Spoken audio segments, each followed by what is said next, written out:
I'm Peter Singer, and I'm pleased to be able to contribute to this commemoration of the work of Tom and Nancy Regan. I've known Tom since the summer of 1973, I think it was, when he came to Oxford. I'd published my first piece in the New York Review on animal liberation, and Tom was writing about the same issue, and we met and talked, and it was exciting because there weren't very many people who were interested in the ideas of animal liberation and anti-speciesism at that time.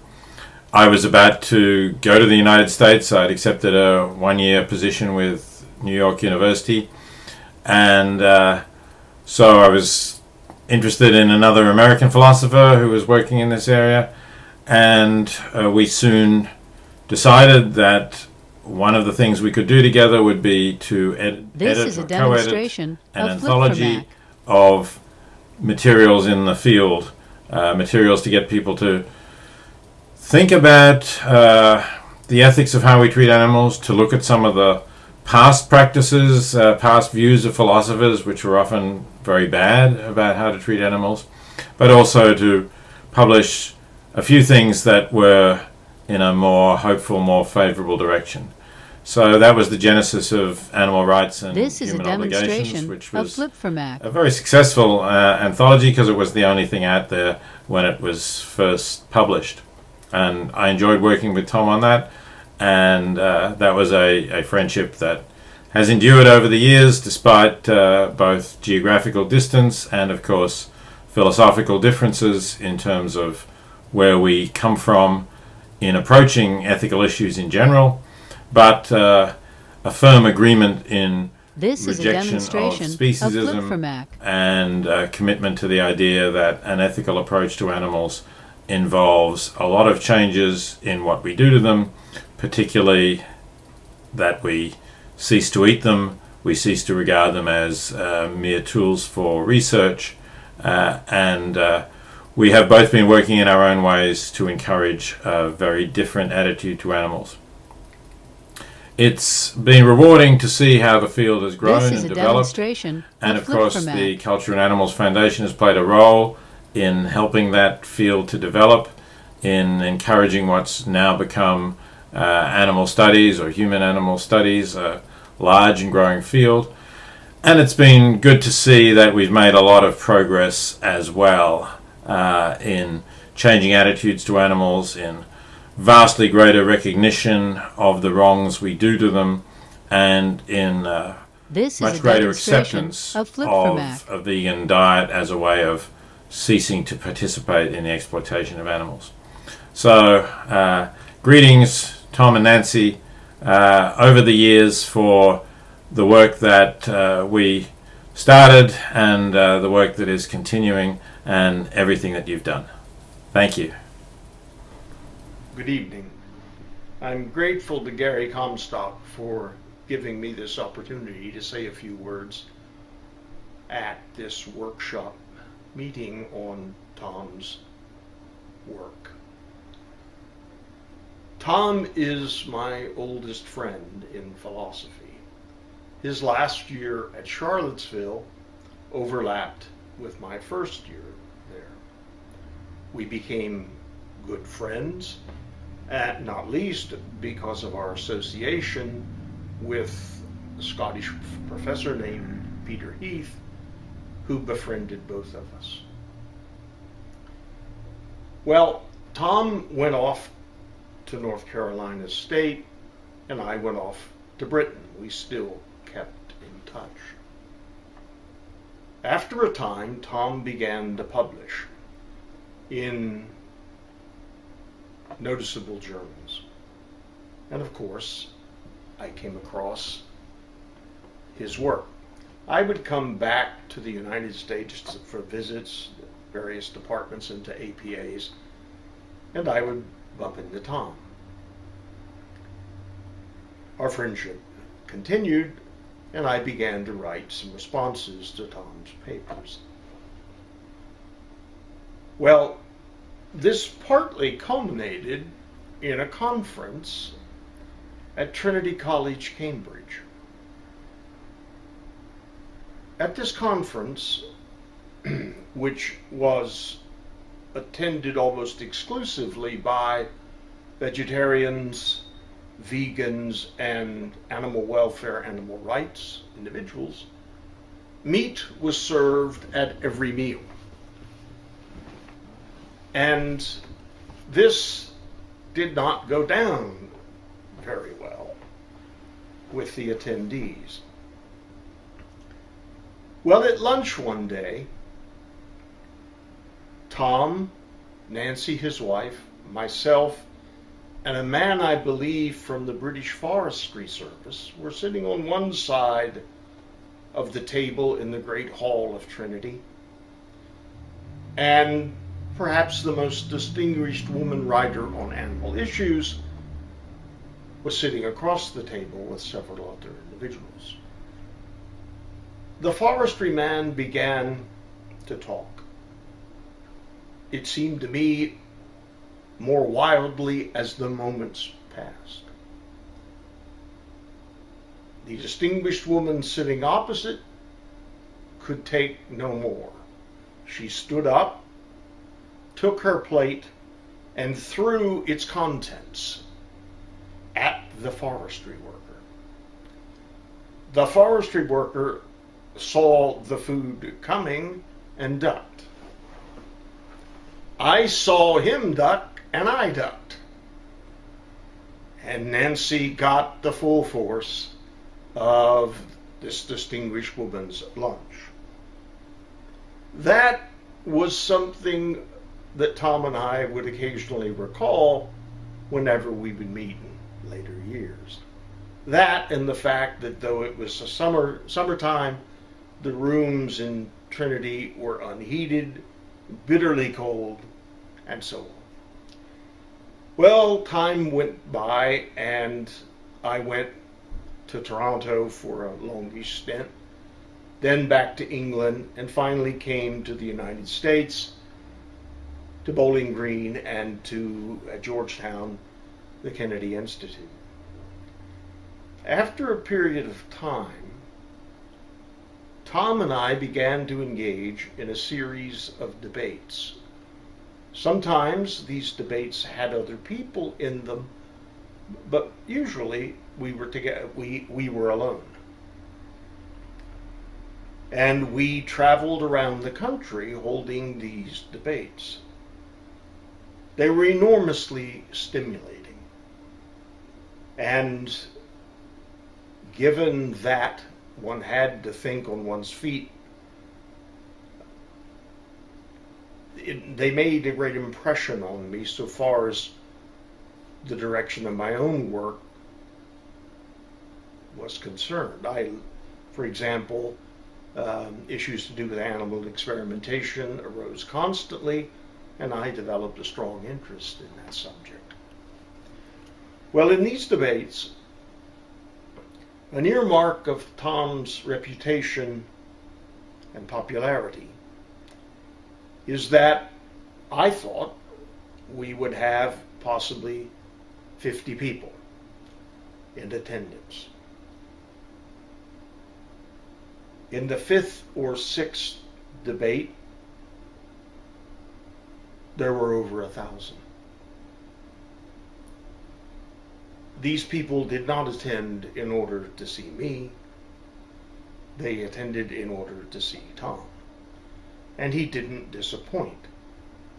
He presented his views, as he usually does, clearly and crisply. He would begin each debate by pointing to the audience and saying, "My opponent is a utilitarian." And down that path he would go, pointing to all of the horrible outcomes that could ensue if one directly applied consequentialist reasoning to the set of circumstances. This, for the purposes of these public debates, the weakest point in my position, presumably. And him, I realized by turning the subject to animal experimentation, where in the audience sat dozens of experimenters upon animals in academic institutions, I could point out that his view would close down their work at once. And therefore, you can imagine what the question and answer sessions were like. With over 1,000 people present, dozens of people standing up, raising their hand or whatever, some shouting abuse, some shouting encouragement, and some just shouting at each other. Radio and television, Tom and I did as well in this connection. And the interviewers in these cases would again try to bring out the conflicts involved, etc. Well, Tom always remained his courteous, polite self. And in pointing out what he took to be the errors of utilitarianism, it was done in a spirit which I think revealed to the audience, as he had indicated to them, that he was indeed a friend of mine. I shall always remember these debates. There were numbers of them,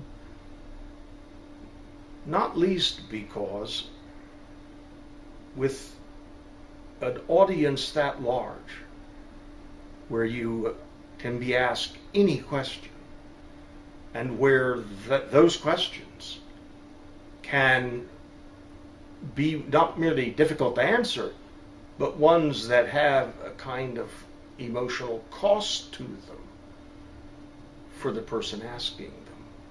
For example, at one meeting, a man stood up from the rear and asked me with his voice cracking,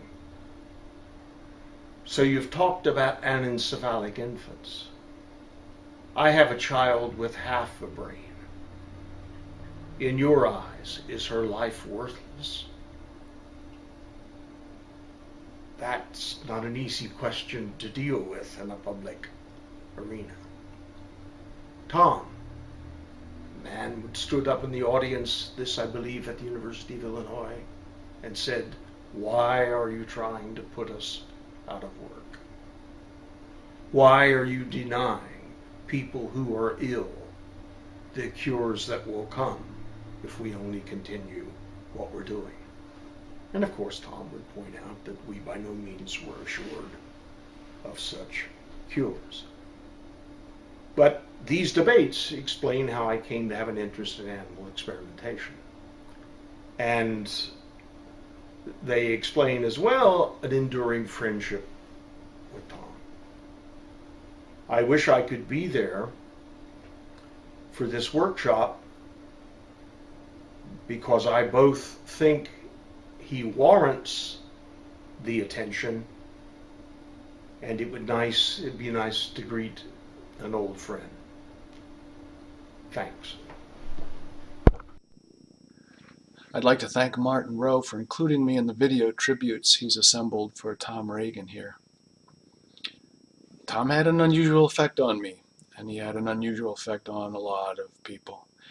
In addition to having an extraordinary philosophical career and shaping and forming the thoughts of those of us lucky enough to be his students, he also shaped the character of many of us, right down to our eating habits. He not only championed in abstract philosophical writings the rights of animals and of individuals unable to claim their rights for themselves, he not only advanced the understanding of moral theory more broadly among philosophers, but he had an outsized influence on who I was, who I became in my chosen academic profession. He profoundly altered what I valued, what I wanted to see happen in the world, what I hoped our culture might become. I've told this story so many times I hesitate to repeat it, but this is a good occasion for that. Here's the effect Tom had on me.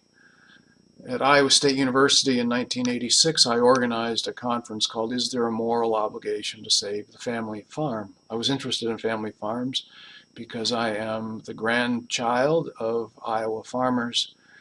I was raised eating meat 3 times a day, and I wanted to do what I could to help promote the cause of family farmers. After the conference was over, someone asked me, what's the role of animals on farms? And I didn't have a good answer. That's the point at which I turned to the writings of Tom Regan and Peter Singer. I picked up The Case for Animal Rights around 1989 and read it, and a year later wrote this letter, dated September 24th, 1990, to Professor Regan. It says, I'm a fan. My fanhood began when I read The Case for Animal Rights as I was preparing to teach a brand new course in ethics at the veterinary medical school at Iowa State. As a result of reading your book, I became a vegetarian, convinced my wife to do the same, and began devoting some of my professional research time to the issue. Since then, I've devoted most of my waking life to thinking about the moral status of animals and retelling in print and to many audiences that story of how reading a book changed my life. There is a movement in ethics these days that holds that we don't change our minds on the basis of reasons. We are emotional dogs, and the rational tale is just sort of window dressing. I know that's not true, because it was reading a book and thinking about the reasons for thinking animals have rights that changed my life. Tom shared his intellect and his passion with me, but he also shared his kindness, his wisdom, and his grace with me. For that, I thank you, Tom.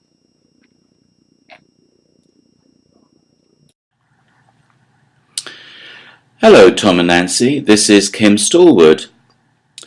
We first met at the RSPCA's Rights of Animals Symposium at Trinity College, Cambridge in 1977.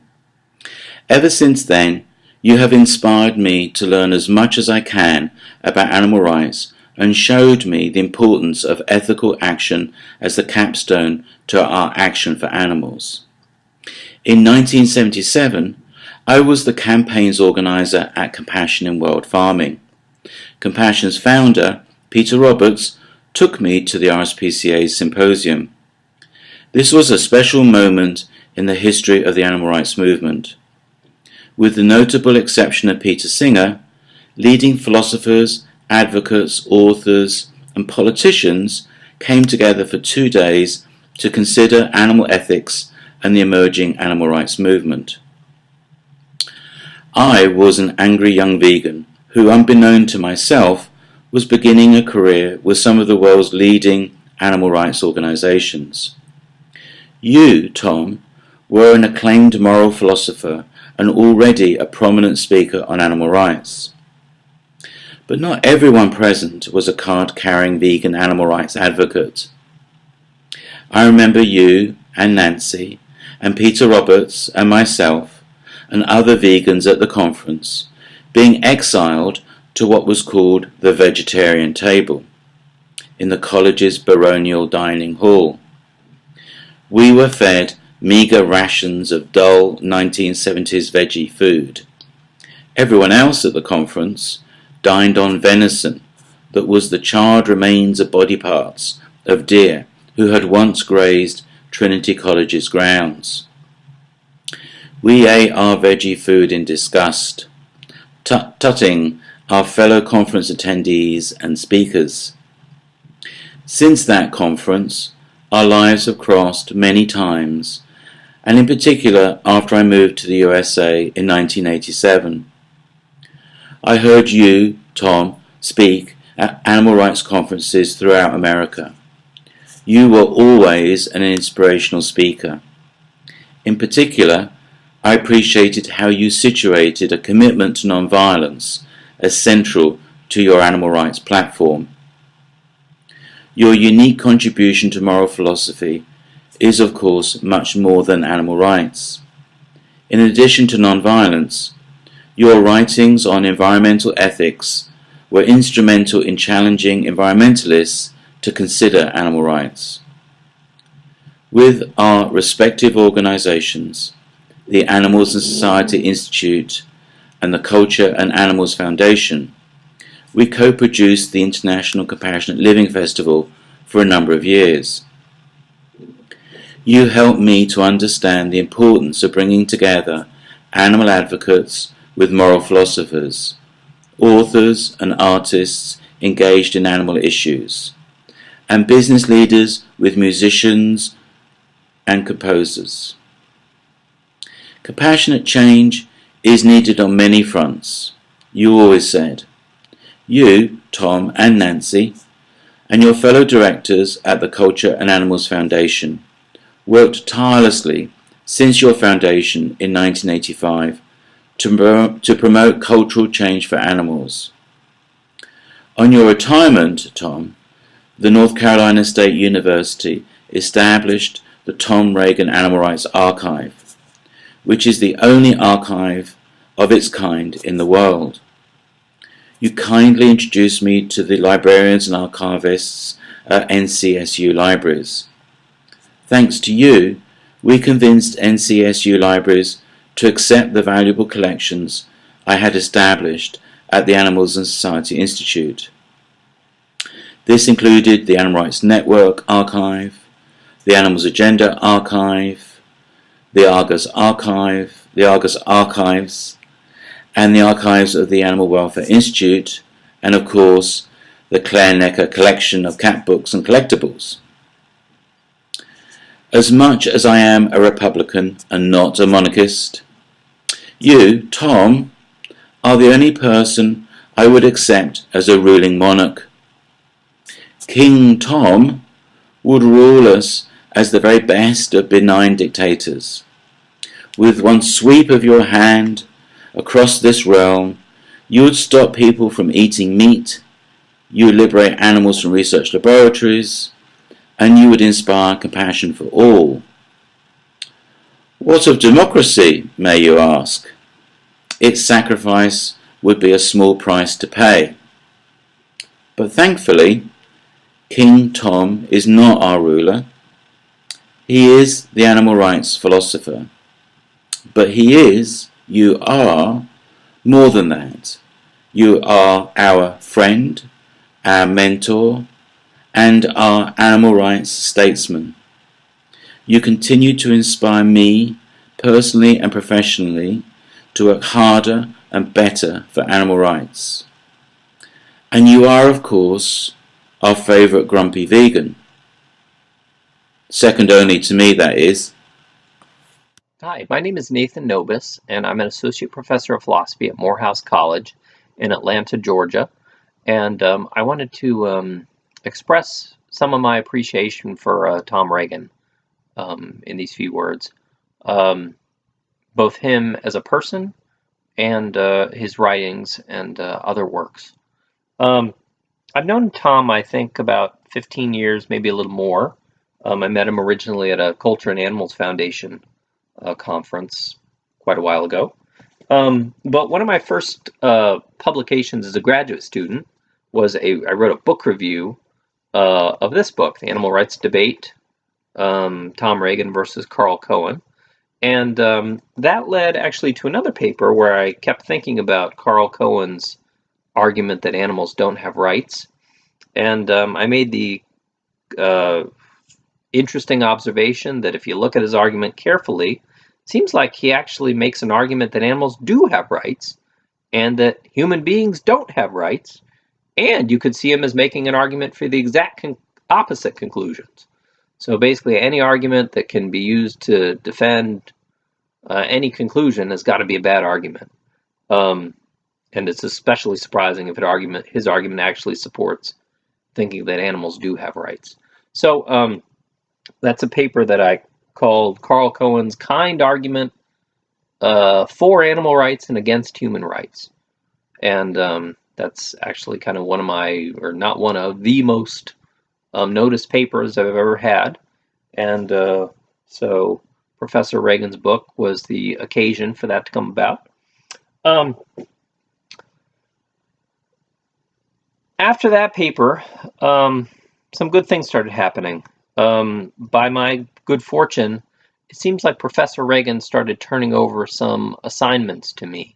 He would get requests to write some things or do some speaking, and by my good luck, he would respond to these requests, saying often, "I'm not able to do this, but maybe you should check with Nathan Nobis, and maybe he'll be able to do it." So apparently I made a good impression somehow on Tom, and a number of really great opportunities started coming my way, which I'm really grateful for. So I was able to write a number of encyclopedia articles, including an addendum to his entry on animal rights or ethics in animals in a famous bioethics encyclopedia. So I'm grateful that I wound up adding to his original work. Another great opportunity that came my way by way of him was I was able to give a talk at the Medical University of South Carolina about animal experimentation, and this talk was actually a debate of sorts between me versus a outspoken advocate of animal experimentation, and that went really well. I think that was one of the most enjoyable talks I've ever given, in part because I had extra time, and my opposing speaker needed more time, so I gave him my extra time so that he could try to better make his case. That seemed like a very gracious thing, something very much like what Tom might do. So not to pat myself on the back, but to say I think maybe I was acting kind of like Tom in being gracious in that sort of way. Other things, I've used his works in teaching, and I know lots of students have really appreciated his books. This one I use in an animals and ethics class quite often. And another paper that I really enjoy showing to students is found in this book. It's called Patterns of Resistance, and it nicely documents lots of other issues, slavery, and where there's been moral progress, the kind of progress that we hope to see with animal issues. So where would I be without reading Tom Regan, writing about Tom Regan, and most importantly, Tom Regan's support of me, and thinking that I was a worthy philosophical voice and somebody who he could count on to advocate for animals philosophically. I'm not really sure, but I'm grateful for his support of me in those areas, and I'm sure I'm not the only one who's been supported by him. That's definitely an understatement, but I'm very grateful for all that he's done, and for me, and especially for the animals. And so thank you, Tom.